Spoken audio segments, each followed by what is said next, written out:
Readers, I think it's safe to say that I wasn't alone in anticipating the follow-up to the Castlevania anime, Castlevania Nocturne. The original show was easy to get into even if you never played any of the games, and according to those who did play the games, the show was incredibly faithful to them. So a lot of the fans of the franchise, upon seeing that the new Belmont Nocturne would be focusing on was Richter and his entourage, pretty much anticipated this sequel series to follow the same formula. I personally fall under the my only knowledge of Castlevania is watching a couple of Game Grumps Let's Plays portion of this franchise's fan base, so everything I've experienced about both shows is literally fresh. You know, if I don't decide to do my own research and look up a playthrough of somebody else playing the game. And this is also in regards to one of the secondary characters of Nocturne, Annette, who I, like plenty of others across the internet since Nocturne's release, have immediately deemed my favorite of Castlevania Nocturne and legit wish the show was simply about her. What? She's currently more compelling than Richter right now, I'm sorry. Like, search your heart, young one, you know it to be true. But, as you can imagine, not everyone agrees with that statement, and the ones who think that way usually share one or two things in common, if not both.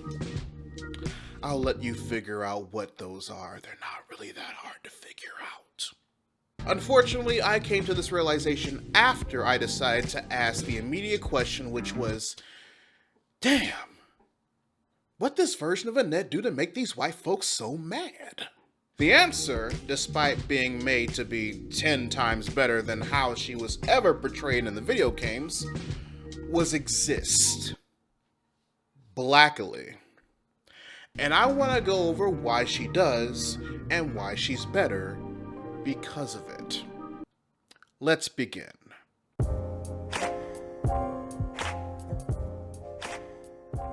Hey readers, Laron here, offering you analysis and perspective of your favorite bits of geek and pop culture media. If it wasn't obvious from the intro, this video will in fact contain spoilers for Season 1 of the animated series Castlevania Nocturne. It's currently available to stream exclusively on Netflix, so give it a watch if you haven't seen it yet and don't want me to spoil pivotal points of it for you in this video. Other than that, if you end up liking what I'm putting down after this video is done, there are multiple ways that you can show some love. If you want to help financially support the channel, you can join my Patreon. There are multiple tiers starting at $1 that get you early access to my written articles and videos across every channel, copies of my video scripts, discount codes to my merchandise store, and a whole lot more. Also, make sure you subscribe to the channel, turn on notifications, and subscribe to my Substack newsletter. Not only is it the home for all of my written editorials, opinion pieces, and reviews for film and television after they debut on Patreon, but you'll also get an actual heads up whenever I post a new video on both Readus 101 and Readus 201, 5 minutes after their release. That's the syllabus. Now, on to the lesson. Why do I love Annette? Well, while there are multiple reasons why, one of the main reasons is how her newfound blackness is incorporated into her character and is reflected into the story thanks to its setting. As I stated plenty of times before in regards to actors portraying characters in live-action film and television, if the character's ethnicity isn't a pivotal part of both their character and development, then traditionally, no harm would come to an actor of color taking on a role that's typically portrayed by a white performer. This is the reason why Marvel's Marvel Man, a character that's traditionally white but has no racial or ethnic ties to him needing to always be portrayed as a white man in the stories he's involved in, can be portrayed by Yahya Abdul-Mateen II in a Marvel Studios television show for Disney Plus that'll end up being shelved because they're trying to villainize the solidarity between the writers and actors unions and the general public. And why characters like X-Men Storm and Black Panther T'Challa, the former being an offspring of a Kenyan princess and a black American photographer from New York who gets back in touch with her Kenyan heritage after years of living the street urchin D&D origin trait in Cairo, and the latter being born and raised in the black monarchy of the fictional African country of Wakanda, will always be black. Annette in the Castlevania games and how she's portrayed in Castlevania Nocturne is a perfect example of the former. Annette in the games, specifically the PC game Castlevania Rondo of Blood and its 2007 remake for the PSP, Castlevania the Dracula X Chronicles, is the white girlfriend of Richter Belmont, and pretty much becomes the Princess Peach to his Mario, or the Beatrice to his Dante. Dracula kidnaps her after being resurrected by the Dark Priest Shaft, and you as Richter have to either save her before fighting Dracula and Shaft in the original PC game, or, depending on the decisions you make in DXC, have to fight her as a boss because she's become a vampire. And Annette in those games is about as milquetoast as they come. Nothing about her is unique or compelling outside of how she's fan-servicely depicted when she becomes a vampire. The only things the games tell us you need to know about her to be compelling is that she stays in the town that Simon Belmont liked to buy his garlic and laurels from back in the day, and her personality is semi-subservient woman. And I say semi-subservient because while she does have a pleasant personality and is nice to all, she's also strong-willed and dislikes the unfair. Okay. Annette in the games that she's featured in is about as bland of a character as they come. Just like how people claim that the Green Lantern Hal Jordan had no personality for the longest time in DC Comics, the same can especially be said about Annette in the video games. You know, until the point comes in the game where she gains a personality. So with the Netflix follow-up to the Castlevania animated series, Castlevania Nocturne, taking Richter and the other supporting characters from Rondo of Blood / DXC and placing them in France at the end of the 18th century, much needed creative liberties were made to make things gel well. Tara, instead of just being another villager that was kidnapped, was made Maria's immigrant mother from Russia who fled to France to find refuge after vampires slaughtered their village and turned her sister. Maria is the Scarlet Letter love child of Tara and the umpteenth Hippocratic Catholic priest in this universe, and wants to do a one day more on the bourgeoisie. And Richter we'll talk about in a minute. As you can tell, Annette's change was not only the most obvious, but also the most compelling.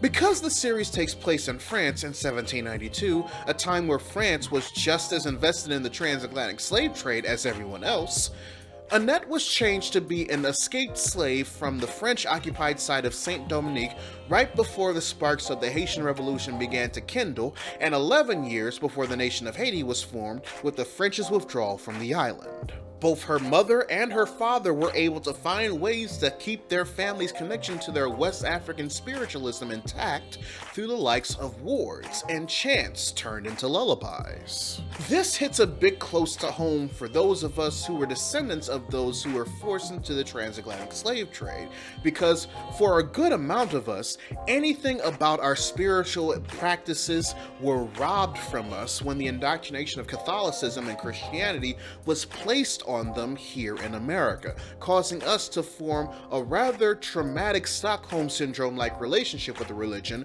for generations to come. Annette, however, thanks to having those connections and refusing to accept said indoctrinations, is able to claim dominion over earth and metal thanks to her parents' strong connections to the Oresian deities Ogun, god of iron and war, and Oren Mila, god of wisdom and divination. And with vampires being the majority of slave owners in this time period, with hers Vablanc being responsible for the death of her mother to add even more motivation for hunting vampires outside of wanting to rid the world of the vampire messiah, Annette now has more agency in Nocturne than she has ever had in the games. Changing her race after setting the story in this new time and location meant the possibility of establishing her to a real-life event that was just as imperative to the timeline as the role that the French Revolution plays in Nocturne's story. And in doing so, she has gained a significant amount of culture, motivation, and depth to her character that blows her video game counterpart completely out of the window. And I, personally, could argue that thanks to these changes and properly rooting her new backstory into her newfound blackness in ways that make it completely interwoven into her character at this point, this allowed her character in Castlevania Nocturne to be not just significantly better than her video game counterpart, but also significantly better than Richter Belmont. While both Richter and Annette share the tragedy of having their mothers killed by vampires in common, that's about all they have in common, in my opinion. While I'm not making short of Richter's trauma at all, there are some things that happened over the course of Season 1 of Nocturne that just make me respect the way Annette handled hers way more than Richter handled his. And considering that Richter is supposed to be the main character, the creative decisions regarding how he came about both handling and resolving it made it kinda hard for me to give him my attention. Oh, shit. However, I think I know why that's the case. As we've gone over, Annette was a second-generation slave to the vampire Valblanc in the French colonized island that would soon become Haiti. After separating her father from her and her mother, a common tactic even here in America's history of Southerners owning slaves, Valblanc killed Annette's mother after confirming that she was casting spells and passing down the knowledge of the Oresian deities. Then, when she was able to channel her powers, Annette ran away and was taken in by Edouard, an opera singer of mixed race, more than likely due to his blue-eyed white father, who was either a slave owner or a plantation warden who took advantage of his mother, and joined the island-wide slave revolt that would spark the flames of the Haitian War. Between the time she escaped and befriended Edouard to the revolt, she was trained in her power by the seer named Cecil, who also has a strong connection to her West African ancestry that couldn't be beaten out of her. And by the time the revolt happened, she, along with Edouard, returned to the plantation to face Valblanc before he ran away to France to establish the arrival of the vampire messiah. The moment Annette ran away from Valblanc's plantation, she gained a support network in her form of Edouard and his boyfriend, and the seer Cecile. They conscientiously aided her in dealing with the trauma Valblanc placed upon her through multiple forms of nurture, care, and understanding. And while it took a while for her to hear them, Cecile gave her another outlet in training Annette in her power by teaching her how to access the spirit world of her ancestors to eventually hear from them as well. And the aid through said support network was so great that when she was able to confront LeBlanc again directly, she could properly end him. Richter, in a way, comes from a place of privilege. Even at 10 years old, he knows the importance of being a Belmont and believes his family to be untouchable, which is why he doesn't understand why his mother Julia is sending him to France to stay with Tara and Maria when he should be fighting monsters. And while it may not be arrogance per se, that knowledge also allows him to think that despite being 10 years old, being told by his mom to get on the ship when Olrox appears, and only knowing the firebolt cantrip, that he can actually help his mom. When, in actuality, because she now has to focus on his safety due to her being a good mother, Richter's actions actually distracts her enough to allow Olrox to kill her right in front of him.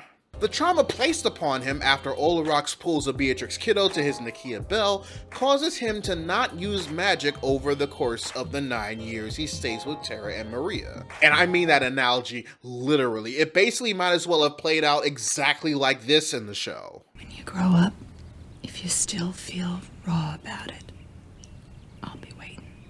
The thing about that, though, is that the reason behind why he doesn't use magic afterward is a bit weird, because his vibes give off that he just refuses to since his mom died, but it's also implied there was an actual block that needed to be penetrated later on in the show. However, also over the course of those 9 years, he only told Tara and Maria the basic information regarding what happened to Julia while letting them know that he was fine, through an older variant of the same type of confidence/arrogance that got his mom killed. All the while, he keeps his trauma locked away to the point that when he did encounter Olorox again, the first thing he instinctively does is run. It also doesn't help that the first person he ran into when he did run is his Belmont grandfather Just, who is just as closed off and secluded in his own trauma and mistakes as Richter is. So closed off that not only does Richter not recognize him as his grandfather because Julia disowned him for being that much of a deadbeat to her growing up, but also that he can't even understand the breakthrough Richter had to make to get his magic back. I'm much younger than you. That's probably all it is. Yes. Which, by the way, only took him so long and was difficult for him to accomplish because while Tara and Maria are an excellent support system on their own, Richter willingly played this game on the hardest difficulty possible because he refused to utilize the game's obvious mechanic. It's like people who apply Nuzlocke rules to Pokemon, or people who apply harsher conditions when they apply Nuzlocke rules to Pokemon. At that point, you're not even playing Pokemon anymore. You're playing a Soulsborne game from FromSoft, you fucking masochist. This is the difference between Richter and Annette. Similar to the narrative of vengeance that Percy deals with in the Briarwood arc in Season 1 of The Legend of Vox Machina, Castlevania Nocturne uses both characters to highlight the differences between those who can't benefit from the likes of privilege, patriarchy, and hegemonic masculinity, and how those systems naturally affect one's decision-making process regarding their trauma versus those that do. That means confiding in others who care about you, being told and understanding harsh truths, letting others in and being willing to be vulnerable. While Annette allowed herself to do all of this, Richter didn't. And still hasn't, real talk. Because looking at things closely, the only reason Richter got access to his magic and gained the courage to stand up to Olorox after initially running from him wasn't because he was willing to be open and vulnerable to people that he loves and cares for and who already want to help him overcome his obstacles. It was because right before he was about to die, Richter realized that he has a hegemonic sense of duty as a Belmont to protect those that just want him to overcome his trauma in a more healthier way and can't afford for them to suffer because he doesn't have the nerve to do what's necessary. How did it happen? I don't know. Because it had to. The tragedy of Richter here, however, is that this is what some of the current real-world population might call simply being a man, when in actuality, it doesn't have to be. It's Annette realizing this and reaching this realization versus Richter being the equivalent of an incredibly stubborn tourist that would rather bloody his skull against a brick wall to take it down instead of finding an alternate way around it to cause less bodily harm that makes Annette, to me, the better character in Castlevania Nocturne between the two. And we wouldn't have had that if writers Temio and Zawanioni didn't incorporate what happens when one allows themselves to properly handle and learn from their trauma, thanks to being willing to open yourself up to people in your life that care about you, with the newly bestowed creative decisions, culture, and color that was bestowed upon the previously bleached bland canvas that is Annette. So why don't others appreciate that? So, while the short and simple answer is because racism and sexism, I still need these videos to be a certain length for proper ad placement, so bear with me for a minute. Yes, it's true that the hardcore fans of Castlevania that played the games that the characters in Nocturne came from would have known that Annette was race-swapped. However, those like me who never would have known that this was a race-swapped character because the most that they know about Castlevania is the theme song and the line, "What is a man? A miserable pile of secrets," never would have guessed. So much agency was given to Annette by making this change that I guarantee you she otherwise wouldn't have had if anything else was done to her or if anyone else facilitated it.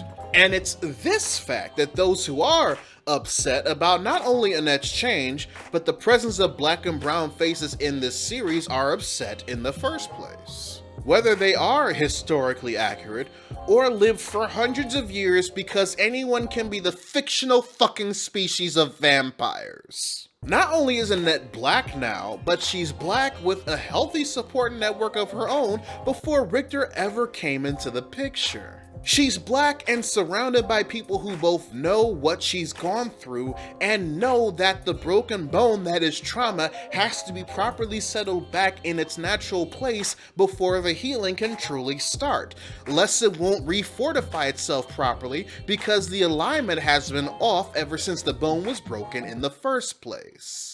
There are a lot of individuals out there with protruding bones because they didn't have the people in their lives to tell them that they needed to go to the doctor to get it properly set and to get a cast put on their leg. And when they look at Annette, they can just tell that despite having to put in a good amount of work herself to get to where she is, that the place she's in now is significantly better than that of their own, and they hate that.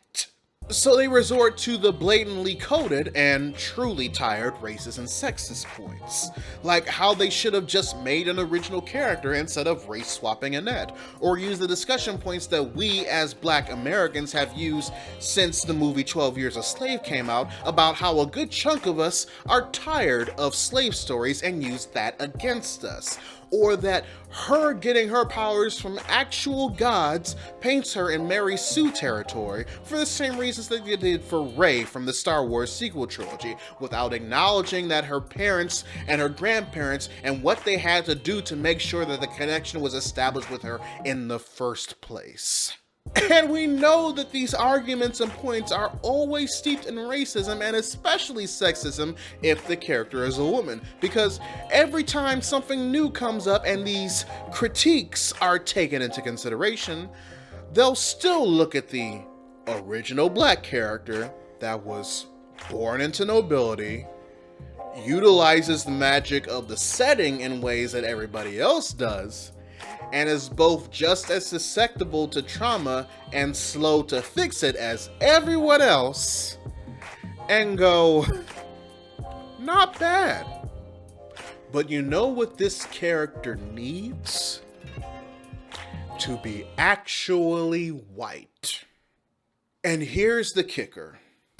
The character I just used as the example in this situation isn't the only original character of color that these insecure racists and sexists do that to. Even though I said it multiple times over the course of this video, it goes without saying that I am so thankful for the writing team that fleshed out a next character like this. While it seems like Castlevania Nocturne is still playing around with the idea of her and Nocturne becoming a thing like they did in the games, which, I mean, girl, I guess, love is love and all that shit, just make sure he signs a prenup. What Annette now represents, just from what we've seen in the first season alone, is why I enjoy her so much. And the fact that she already has haters because of that reason is why I will protect this iteration of my character until the cows come home. Too long didn't watch, Annette is black now, and she has her fucking life together. Die mad about it, bitch. But I digress, readers. Your homework assignment for the day. Write in the comment section below what you thought about Castlevania Nocturne Season 1 if you've seen it.